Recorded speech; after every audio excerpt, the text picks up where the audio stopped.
राधा श्याम सुंदर, राधा श्याम सुंदर। जगत गुरु श्रील प्रभुपाद की जय। निताई गौर प्रेमानंदे। हरि हरि हरि।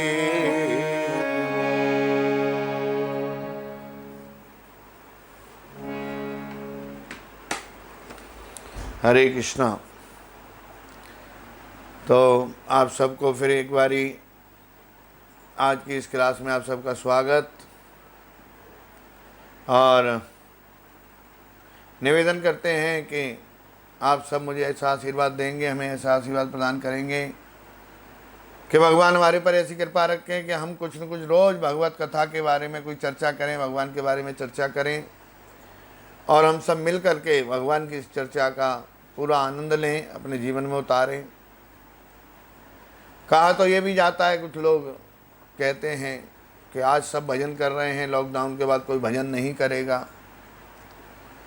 तो भगवान तो मौका सबको देते हैं, भगवान सबको मौका देते हैं, अच्छा बनने का भी और बुरा बनने का भी। भगवान ने हम सबको स्वतंत्र बनाया है कि तुम अच्छा भी कर सकते हो और बुरा भी कर सकते हो। और आज अगर हमें अच्छा बनने का मौका दिया है भगवान ने, पूरी तरीके से घर में बिठा के वो कह रहे हैं कि आज तेरे पास कोई भी बहाना नहीं है कि मेरे पास समय नहीं था, मैं कैसे आपके नाम ले सकता था, मैं कैसे आपकी कथा सुन सकता था। वो बात भी भगवान ने खारिज कर दी। जब हिसाब लिया जाएगा तो ये बात ज़रूर आएगी कि जो 2-3 महीने का मैंने तुम्हें मौका दिया था उसमें तुमने क्या किया। उसमें सिर्फ इस बात की चर्चा करी कि आज तो सब कर रहे हैं, कल कोई नहीं करेगा। अरे कोई क्या करेगा, तुम सोचो कि हम क्या करेंगे, हमने कुछ करना है या नहीं करना है,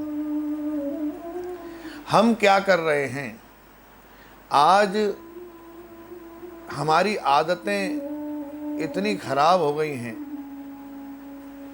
कि हम सिर्फ दूसरे को देखते हैं, वो कैसा है, इस तरीके से वो कैसा है, पर ये नहीं देखते हैं वो एक उंगली उधर है तो 3 उंगली हमारी तरफ है। हमें ये विचार नहीं होता कि हमारी तरफ जो 3 उंगली हैं, 3 बारी पहले हमें सोचना होगा कि हम कैसे हैं, तब वो दूसरा कैसा है उसके बारे में विचार कर सकते हो। मैं कैसा हूं, मैं जैसा हूं, मुझे वो वैसा ही नजर आएगा, ये भी ध्यान रखना। मेरा मन कहता है कि सामने जाता हुआ जो व्यक्ति बोतल में पीला पीला कुछ पदार्थ लेके जा रहा है, तो मैं अगर एक शराबी हूँ, एक नशेबाज हूँ या व्यसन करता हूँ नशे का, तो मुझे वो पीला जो लिक्विड है वो लगेगा कि वो एक शराब ही हो सकती है, क्योंकि मैं जैसा हूँ मुझे वही सोच है मेरी। और जब उसको जाके पूछा गया, रोका गया, पूछा गया कि भाई इस बोतल में क्या है, तो उसने कहा इसमें सरसों का तेल है। तो ये हमारी अपनी सोच है कि हम क्या सोचते हैं, हम वही सोचते हैं जो हम अपने जीवन में करते आए हैं और आगे करने का प्रयास भी कर रहे हैं। कई बारी भगवान इस तरीके के मौके हमें दे देते हैं कि हम उस सोच को बदल सकते हैं, परंतु वो सोच बदलने का जो समय हमें दिया है, उस समय का भी अगर हमने दुरुपयोग कर दिया कि हम सिर्फ उतनी देर सोचेंगे और उसमें भी कोई न कोई बात ऐसी निकाल के खड़ी कर देंगे जिससे लोग गुमराह हो सकते हैं कि अरे अभी तो सब लोग भजन कर रहे हैं, आगे कोई नहीं करेगा, तो तुम्हें क्या ज़रूरत है प्रचार की, कोई करेगा नहीं करेगा, या कोई कुछ करेगा वो तुम्हारे घर में दे देगा क्या।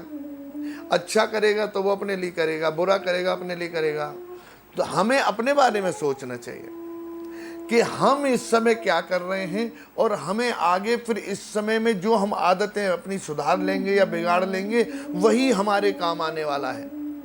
और अब आगे मौका भी नहीं है इस जीवन में कि इस तरह का समय हमें प्राप्त हो जाए कि आपको जबरदस्ती बांध के घर में बिठा दिया। ऐसा मौका मुझे तो नहीं लगता कि इस जीवन में दोबारा आएगा। इसलिए किसी भी बात को नेगेटिविटी की तरफ मत सोचिए, पॉजिटिव सोचिए। अगर तुम पॉजिटिव सोचते हो तो जीवन पॉजिटिव ही आगे होगा। चाहे कितना भी इस संसार में नेगेटिव होता रहे, पर तुम्हें पॉजिटिव ही नजर आएगा। आज हमारा नजरिया अगर वो जब नहीं बदला, नहीं चेंज हुआ, तो हम फिर जीवन में, इस जीवन में तो हम चेंज नहीं हो सकते, ये गारंटी है। तो भगवान ने हमें बहुत अच्छा मौका दिया है। हमें किसी भी बात को गलत नहीं सोचना चाहिए, हमें अच्छा ही सोचना चाहिए कि आज हमें भगवान ने मौका दिया है तो आज हम अच्छा बन के दिखाएं। आज हम एक ऐसे व्यक्ति बन जाएं, ऐसे साधु बन जाएं। स्वाधु थे, साधु बन जाएं। साधु का मतलब महात्मा ही नहीं होता कि घर छोड़ के चला गया जंगल में, उसको साधु कहते हैं। ये सोच को खत्म कर दीजिए। साधु उसको कहते हैं जो अपने परिवार में रहते हुए सारे परिवार को भक्ति प्रदान कर दे, वो है साधु। और वो साधु बड़ी मेहनत करता है, वो स्वादु को छोड़ करके साधु बनता है। हर चीज जो जो जो हमारे शरीर को अच्छी, हमारे शरीर जो हमारी इंद्रियों को अच्छी लगती है, उस सब चीजों को त्यागता है और फिर वो अपने परिवार को बनाता है। त्याग करता है, त्याग। और त्याग जब खुद नहीं करेगा तो त्याग की भावनाएं परिवार में कैसे प्राप्त होंगी बताइए। हम किसी को कैसे समझा सकते हैं? मैं अगर बीड़ी पीता हूं, स्मोकिंग करता हूं, तो मैं अपने बच्चे को कैसे कह सकता हूं कि तू स्मोकिंग मत कर? मैं कोई गलत काम करता हूं तो मैं कैसे उसको कह सकता हूं कि तू इस काम को नहीं करना, ये काम गलत है क्योंकि मैं करता हूं?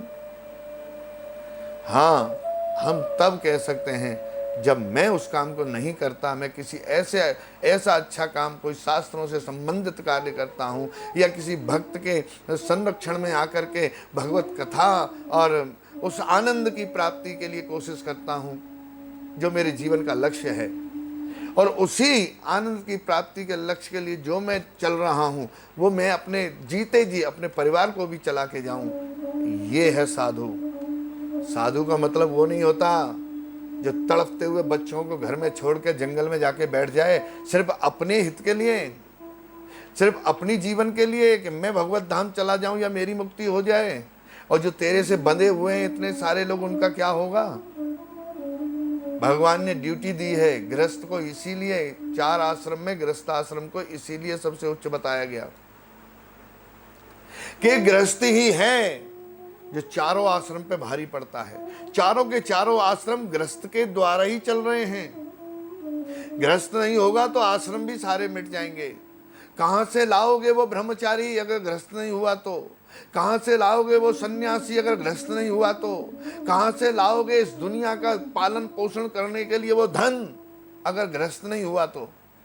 इसलिए गृहस्थ आश्रम सर्वोपरि, परंतु वो सर्वोपरि तभी है जब वो भगवान के द्वारा कहे हुए रास्ते पर चलता है।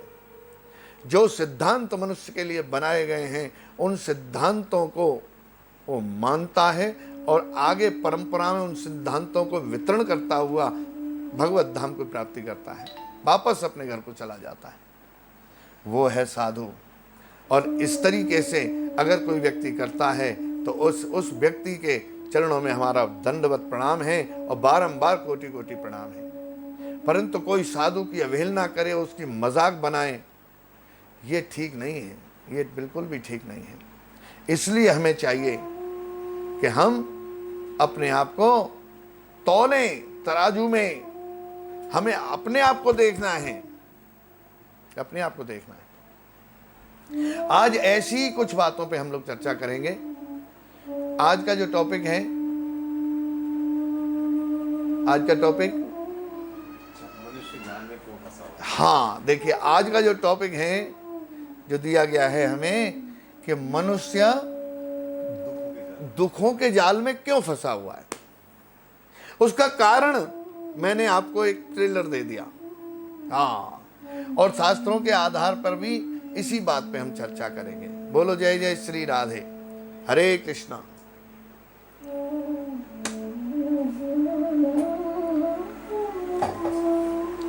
ओम नमो भगवते वासुदेवाय, ओम नमो भगवते वासुदेवाय, ओम भगवते वासुदेवाय। नारायणं नमस्कृत्यं नरं चैव नरोत्तमं देवीं सरस्वतीं व्यासं ततो जयमुदीरयेत्। कृष्णाय वासुदेवाय देवकी नंदनाय च नंदगोपकुमाराय गोविंदाय नमो नमः। नष्टप्रायेषु भद्रेषु नित्यं भागवत सेवया भगवतोत्तम श्लोकी भक्ति नष्ट की। ओम जगद्गुरु श्रील प्रभुपाद की जय। हरे कृष्ण। तो आज मनुष्य इस दुख भरे संसार में क्यों भटक रहा है, क्यों दुखी है, उसका कारण बताते हुए भगवत गीता में, भगवत गीता से शुरू करते हैं तो 5वें अध्याय का 22वां श्लोक हमें भगवान श्री कृष्ण बता रहे हैं कि ये ही संस्पर्शजा भोगा दुखयो नयेवते आद्यन्तवन्तः कौन्तेय न तेषु रमते बुधः। आहा, भगवान कह रहे हैं कि बुद्धिमान मनुष्य, कौन सा मनुष्य? जो बुद्धिमान है, जो अपने आप को बुद्धिमान समझता है कि मेरी बुद्धि बड़ी तीव्र है, जो समझता है, हो सकता है वो ना हो बुद्धिमान, परंतु जो बुद्धिमान व्यक्ति है वो कभी ये दर्शाता नहीं है कि मैं बुद्धिमान हूं, परंतु जो बुद्धिमान है वो इस बात को समझ सकता है कि मनुष्य दुख के कारणों में कभी भी भाग लेता है तो कारण उसका क्या होता है? मनुष्य को कोई भी दुख अगर होता है तो उसका कारण क्या होता है? कह रहे हैं कि वो भौतिक इंद्रियों के संसर्ग में आने से होता है। जो हमारी भौतिक इंद्रियां हैं, इनकी जब वो बात मानता है तब ये दुख उत्पन्न हो जाते हैं। मन बुद्धि अहंकार, आहा हा हा हा, 5 ज्ञानेंद्रियां और 5 कर्मेंद्रियां और 11वां मन। बोलो जय जय श्री राधे। तो इनके द्वारा जो व्यक्ति इनके कंट्रोल में है, जो व्यक्ति इनके कंट्रोल में है वो हमेशा दुखी रहेगा, हमेशा दुखी रहेगा। तो भगवान कह रहे हैं, हे कुंती पुत्र, ऐसे भोगों का आदि तथा अंत होता है, अतः चतुर व्यक्ति उनमें आनंद नहीं लेता। चतुर का मतलब क्या है? चतुर का मतलब है जो वास्तविक बुद्धिमान है, वास्तविक बुद्धिमान है। तो सबसे ज्यादा चतुर भक्तों में कौन बताए गए हैं? हनुमान जी। हाँ, राम काज करवे को आतुर। हाँ? क्या कहा गया? शंकर सुवन केसरी नंदन तेज प्रताप महाजग वंदन विद्यावान। इतने गुणी हैं, विद्यावान है, गुणी, अति चातुर, अति चतुर हैं। भक्त बड़ा चतुर होता है, बहुत चतुर होता है। उसे बेवकूफ मत समझिए, वो सहज होता है, सरल होता है। कारण ये होता है कि वो चतुर होता है, वो जानता है कि गलत क्या है और सही क्या है। जब वो इस बात को जान लेता है तो वो सहज होता है और सरल हो जाता है। जैसे जैसे वृक्ष पे फल लदे हुए हों तो वृक्ष झुक जाता है। अब झुके हुए को ये मत सोच लेना कि ये कमजोर हो गया, ये झुक गया। जैसे आज के वातावरण में किसी ने मैंने अगर किसी को राम राम किया, सामने वाला सोचे कि ये डर गया मेरे से, तो मूर्ख है। अरे वो सहज है, सरल है। तू राम का नाम नहीं ले रहा है तो तुझे याद दिला रहा है, राम राम कर बेटा, राम राम कर, राम राम कर भैया, राम राम कर ताऊ, राम राम कर चाचा। वो तुझे याद दिला रहा है परंतु अगर वो सोच ले कि ये मेरे से डर गया तो महामूर्ख है। और वही आज की स्थिति है।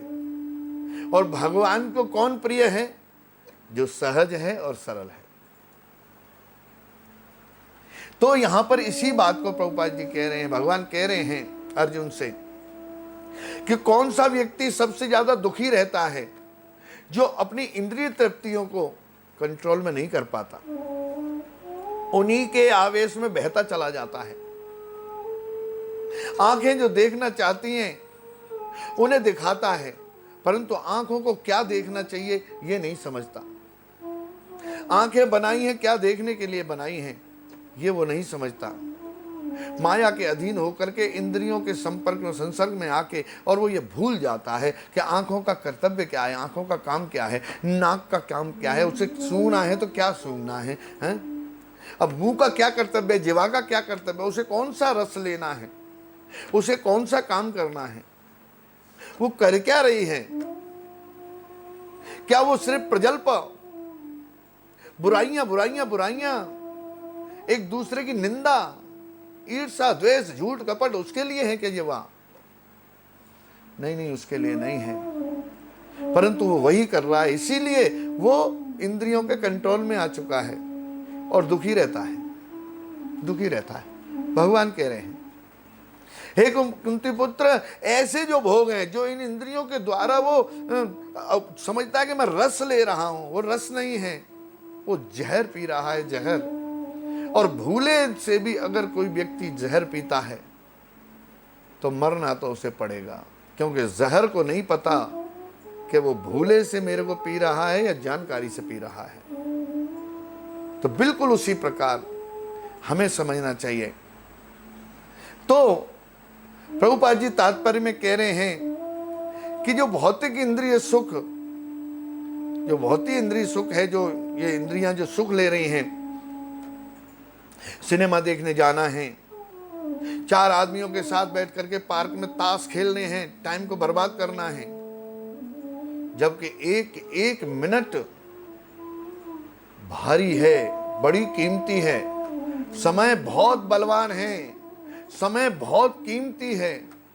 और लोगों से पूछो क्या कर रहे हो? समय पास कर रहे हैं।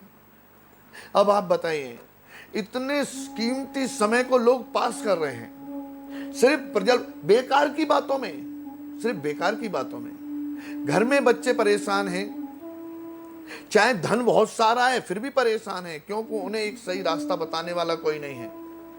जो बता सकता है, जिसकी वो मान सकते हैं, वो पार्क में बैठ के ताश खेल रहा है या बेकार की ग्राम पंचायत में लगा हुआ है, कहीं ना कहीं मैं ये इस तरीके की बातों में लगा हुआ है। चार आदमी बैठ करके सवेरे से शाम तक गप्पे ही हाँक रहे हैं, कुछ नहीं कर रहे हैं।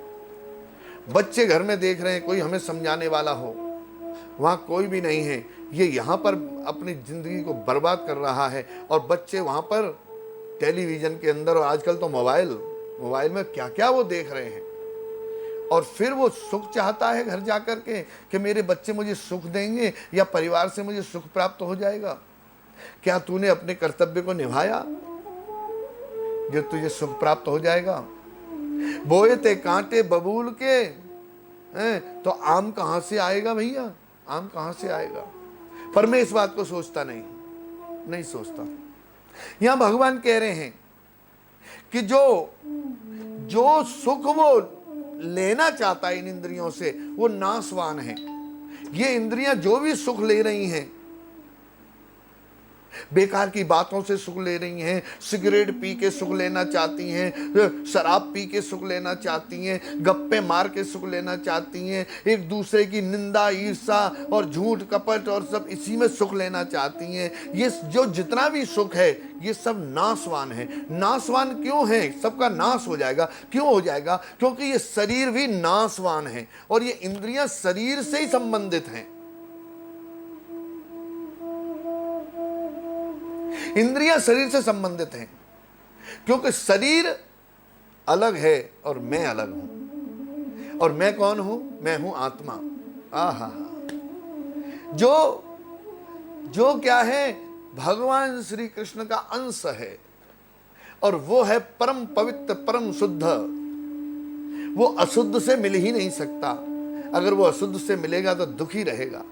इसीलिए लोग कहते हैं ना, अरे मेरी तो आत्मा भी बड़ी दुखी हो गई है।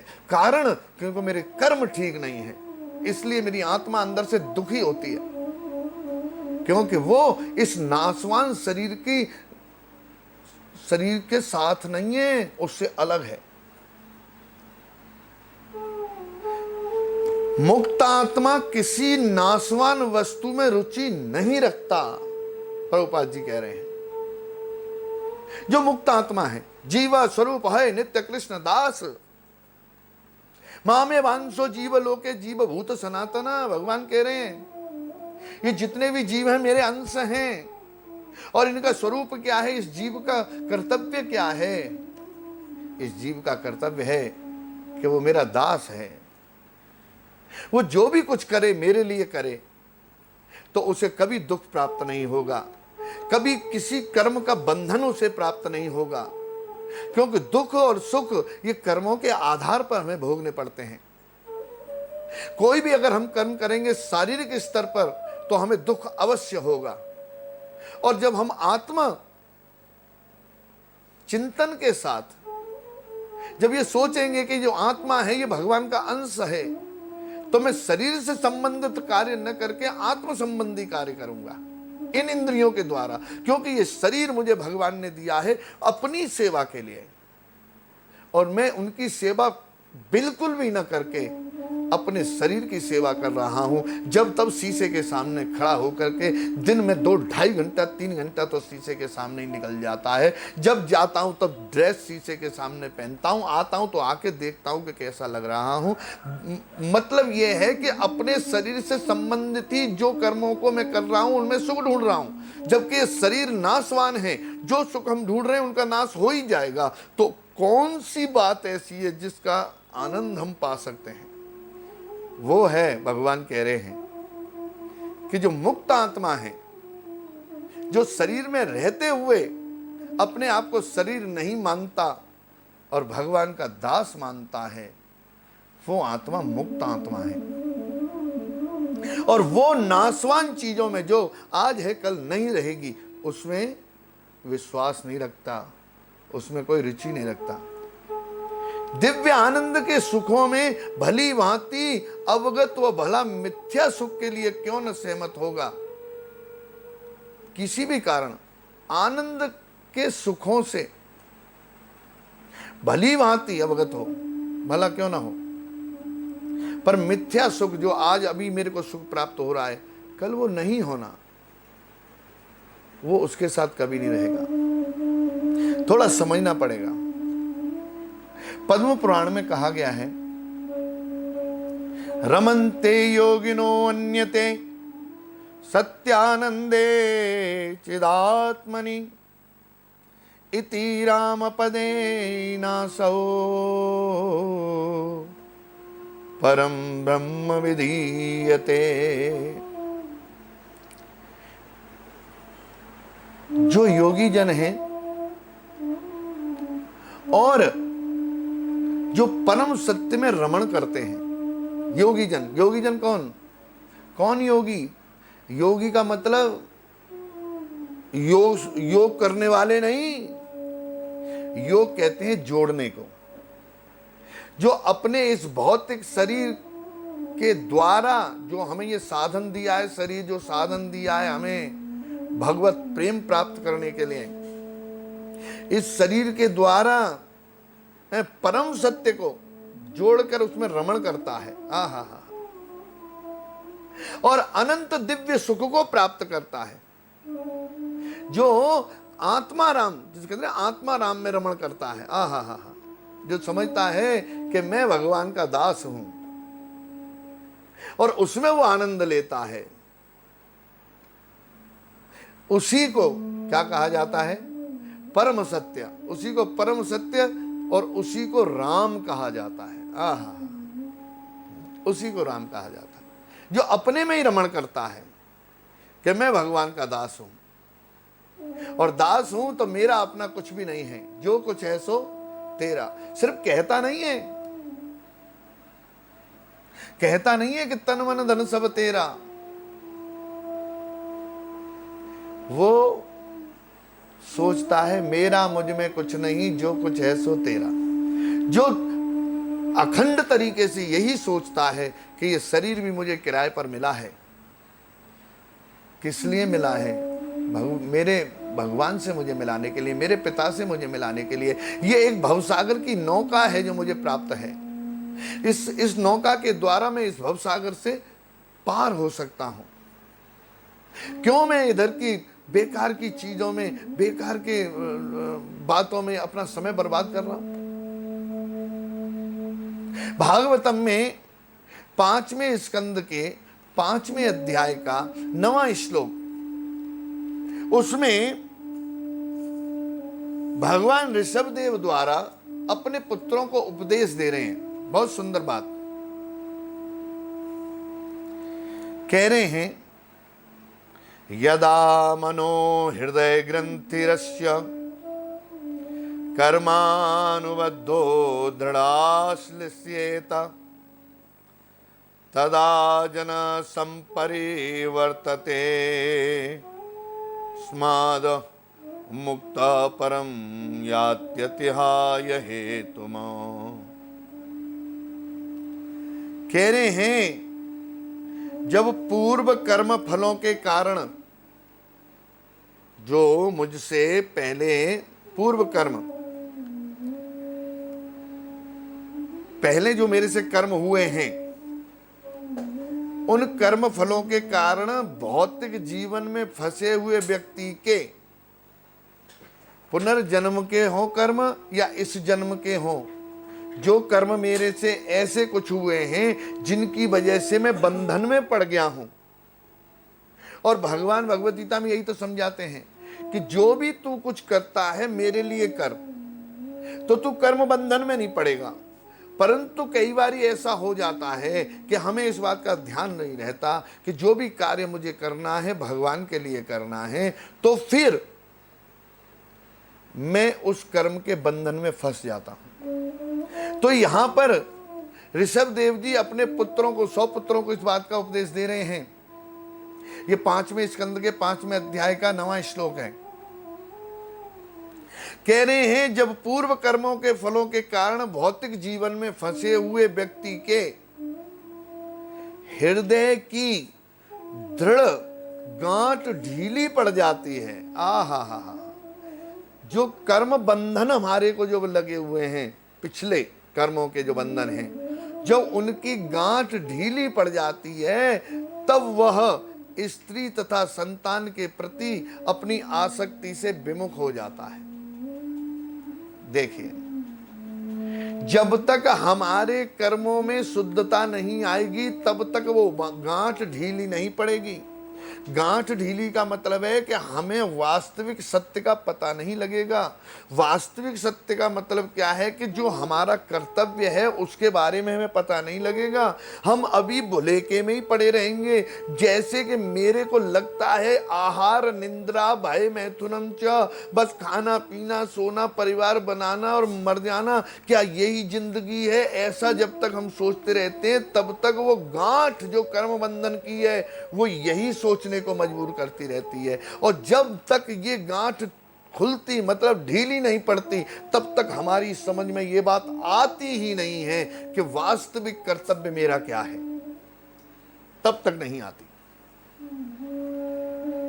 तो ऋषभ देव जी अपने पुत्रों को इस बात को समझा रहे हैं कि जब तक ये गांठ हृदय की जो कर्म बंधनों के कारण फंसा हुआ जो व्यक्ति है, गांठ बंध गई है, वो गांठ नहीं खुलती, नहीं ढीली होती, तब तक वो व्यक्ति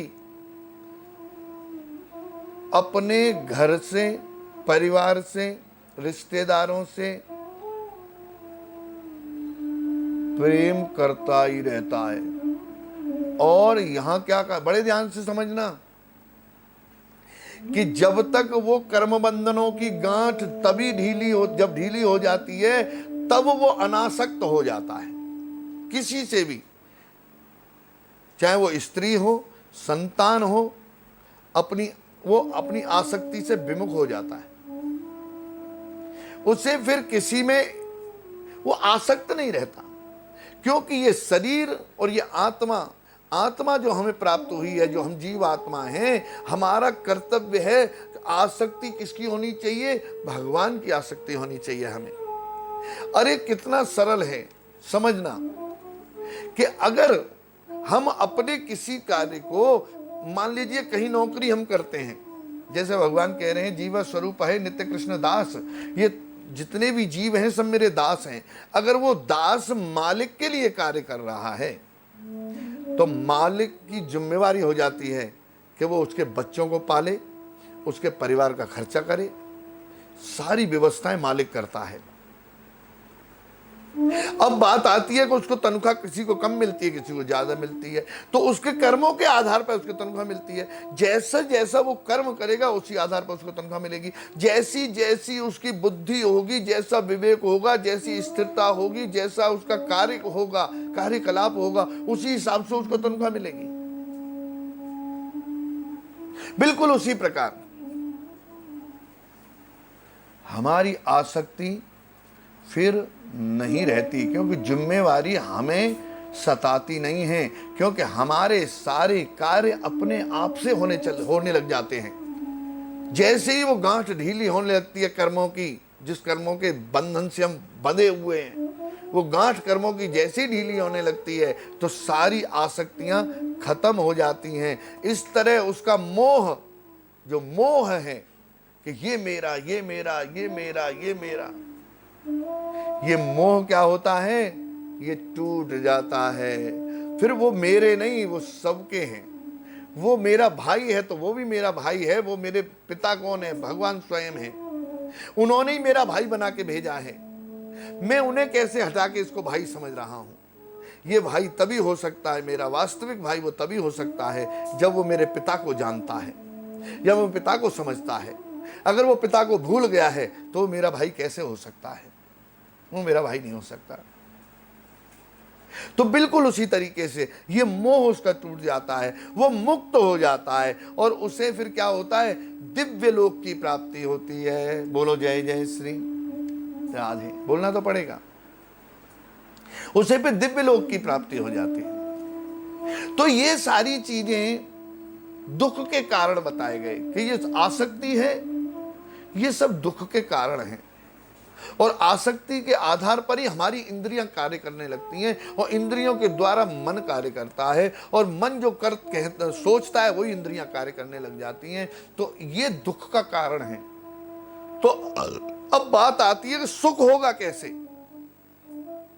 जब ये दुख के कारण है तो सुख कैसे होगा? आज हर एक व्यक्ति दुखी है। भगवान स्वयं भगवद गीता में कह रहे हैं दुखालयम शाश्वतम, ये जगत है, ये दुखों का घर है, यहां सुख प्राप्त हो ही नहीं सकता। और ये अशाश्वतम मतलब ये शाश्वत नहीं है, आज है कल नहीं रहेगा।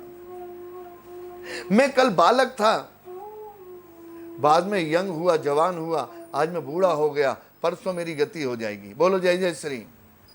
फिर पुनरपि जन्मम, कर्मों के आधार पर मुझे फिर जन्म प्राप्त होगा। जिसका जन्म हुआ है उसकी मृत्यु निश्चित है और जिसकी मृत्यु हुई है उसका जन्म भी निश्चित है और कर्मों के आधार पर उसका जन्म भी जरूर होगा। या तो वो कर्म बंधन से मुक्त हो जाए, इसी बात की चर्चा है यहां पर कि अगर कर्म बंधन की गांठ उसकी लूज होती चली जाती है तो उसकी पहचान है कि वो अनासक्त हो जाता है, उसे फिर किसी प्रकार की आसक्ति नहीं रहती। हाय ये मेरी प्रॉपर्टी है, इसका क्या होगा? हाय ये मेरे बच्चे हैं, इसका क्या होगा? अरे मुझे ये कर लेना चाहिए, वो कर लेना चाहिए, अरे पता नहीं मेरे पास कितना समय है, इसी में उधेड़-बुन में लगा हुआ है।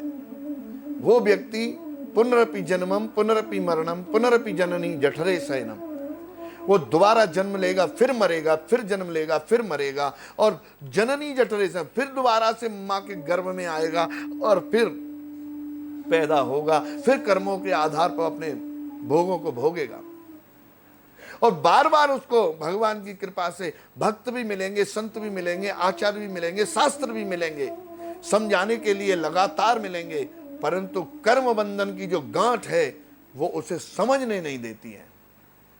काश वो गांठ खुलने से हमारी ये बात समझ में आने लगती है कि हम कौन हैं, हम कहाँ से आए हैं और हमें कहाँ जाना है और हमारा कर्तव्य क्या है। काश ये बात समझ में आ जाए तो दुखों का नाश हो जाता है। और उसका कारण क्या है ये बताया गया है बड़ा सुंदर तरीके से अगले श्लोक में कि यदि इस शरीर को त्यागने के पूर्व कोई मनुष्य इंद्रियों के वेगों को सहन करने तथा इच्छा एवं क्रोध के वेग को रोकने में समर्थ होता है तो वह इस संसार में सुखी रह सकता है। बोलो जय जय श्री। 5वें अध्याय का 23वां श्लोक भगवत गीता। शक्नोति हैव यः सोऽन्धुं प्राक् शरीर विमोक्षणात् काम क्रोधोब्धवं वेगं सयुक्तः स सुखी नरः। आहा, यदि इस शरीर को त्यागने के पूर्व कोई मनुष्य इंद्रियों के वेगों को सहन करने तथा इच्छा एवं क्रोध के वेग को रोकने में समर्थ हो जाता है, ये हमारे शरीर के जो वेग हैं उनको रोकने में जो समर्थ हो जाता है तो वो इस संसार में सुखी रह सकता है। अब इंद्रियों के वेगों के लिए उपदेशामृत का सबसे पहला श्लोक श्री रूप गोस्वामी पाद ने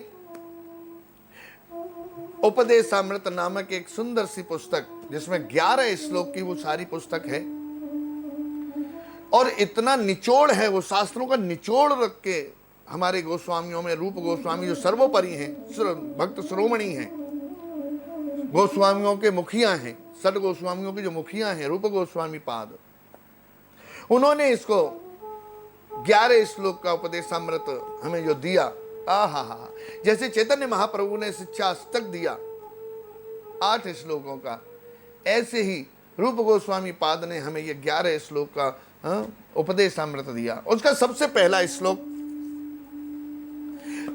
क्या कह रहे हैं?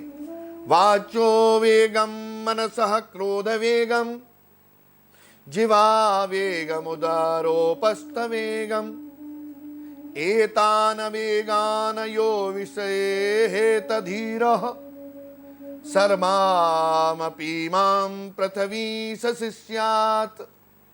आहा, कह रहे हैं वाचो वेगम मनसः क्रोध वेगम। मुझे लगता है समय हो गया है, तो समय अगर हो गया है तो हमें लगता है कि आप अगर कहो तो मैं कल इस बात की चर्चा करूं। और क्योंकि ये जो श्लोक है बड़ा ही महत्वपूर्ण श्लोक है कि आखिर हमें सुख प्राप्त कैसे हो सकता है और उस सुख को हम बड़े प्रेम के साथ, कोई कुछ ज्यादा करने की जरूरत नहीं, उस सुख को हम कैसे प्राप्त कर सकते हैं, ये प्रैक्टिकली आप अपने जीवन में देख सकते हो। तो उपदेशामृत में रूप गोस्वामी पाद सबसे पहला श्लोक यही बता रहे हैं, जो भगवान भगवत गीता में 5वें अध्याय के 23वें श्लोक में इसी बात को कह रहे हैं कि सुख प्राप्त कैसे हो।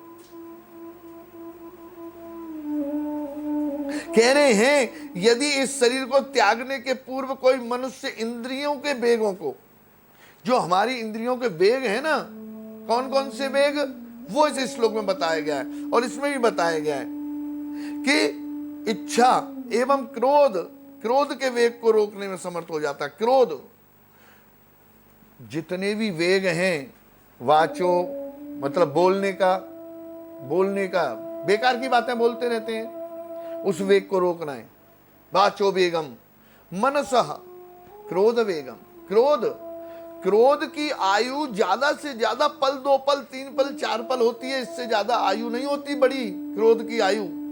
अगर हमने क्रोध के वेग को रोक लिया तो आप कितनी मुसीबतों से बच सकते हो। हमारे महाराज जी, राधा गोविंद महाराज कहते हैं, हमारी कथा में मैंने सुना था कि त्यागी सब कुछ त्यागता है, साधु हो जाता है।